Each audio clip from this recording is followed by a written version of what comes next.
नमस्कार. मितालीज किचन मध्ये आपल्या सगळ्यांचं खूप मनापासून स्वागत. मकर संक्रांतीच्या तुम्हाला सगळ्यांना खूप खूप शुभेच्छा.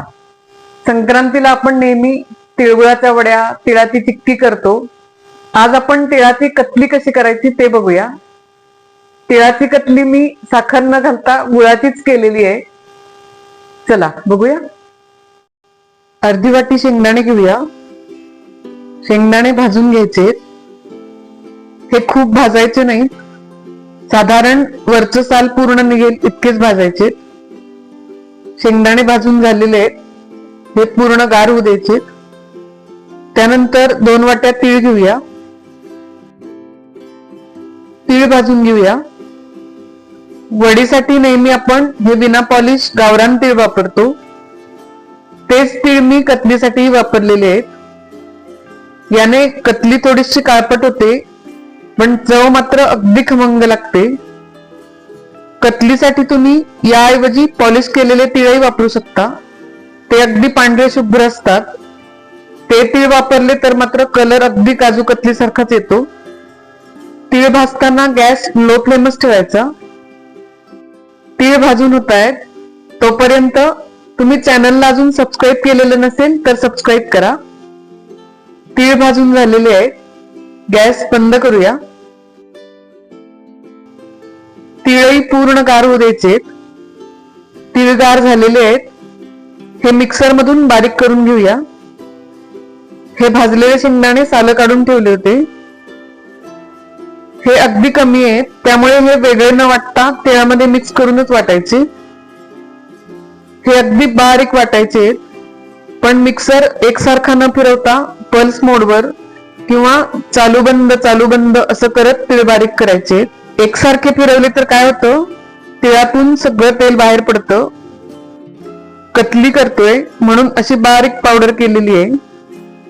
आपण तिळाच्या वड्या करताना एवढी बारीक पावडर करत नाही, थोडस जाडसरच वाटतो, पण ही तीळ कतली करतोय म्हणून अशी बारीक पावडर केलेली आहे.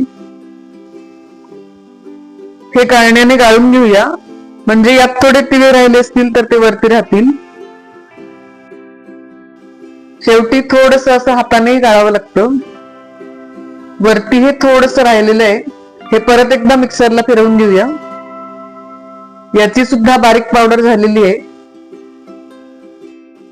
त्यानंतर कढईत घेऊया 1.5 वाटी चिरलेला गूळ.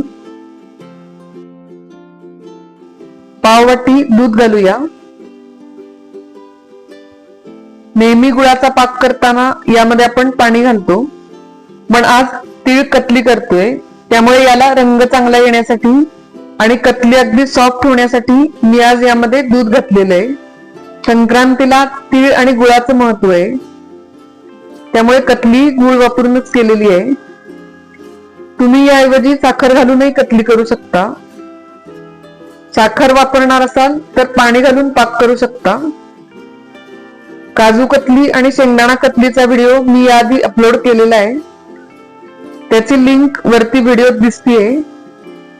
त्यामध्ये साखरेचा पाक कसा करायचा ते दाखवलेलं आहे, तो व्हिडिओ तुम्ही बघू शकता.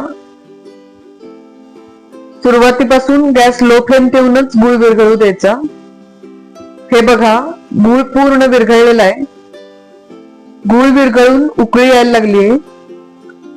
उकळी आल्यापासून बरोबर 2 मिनिटं हे असंच उकळवत ठेवायचं. 2 मिनिटं झालेली आहेत. या स्टेजला 1 चमचा तूप घालायचं. त्यानंतर गॅस बंद करायचा आणि मग तिळाची पावडर यात घालायची. व्यवस्थित मिक्स करून घ्यायचं.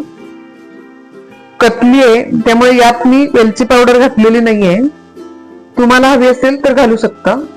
परत एकदा सांगते, पाकाला उकळी आल्यानंतर बरोबर 2 मिनिटं असंच उकळत ठेवायचं आणि मग तिळाची पावडर घालायची. गॅस बंदच आहे. आता हे मिश्रण असंच कढईला लावून ठेवायचं आणि 5-10 मिनिटं कोमट होऊ द्यायचं. 10 मिनिटं झालेली आहेत. आता परत हे एकत्र करायचं. हे बघा, मिश्रणाचा गोळा तयार झालाय. हे ताटावर काढून घ्यायचं. ताटाला आधी तूप लावलेलं आहे, त्यावर हे मिश्रण घालायचं.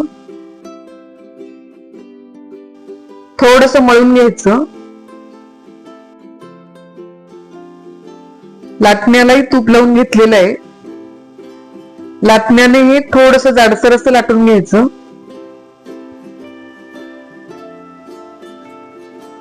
यावर चांदीचा वर्ख लावूया.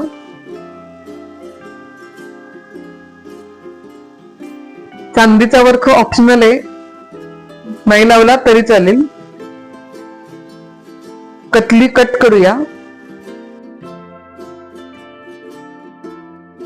कट करून झालेले आहेत. यात अर्धा तास सेट होऊ द्यायच्या. कतली तयार झालेली आहे. एक काढून दाखवते. अगदी सॉफ्ट अशी तीळ कतली तयार झालेली आहे. पुन्हा भेटूया अशाच वेगवेगळ्या रेसिपींसह. तोपर्यंत नमस्कार.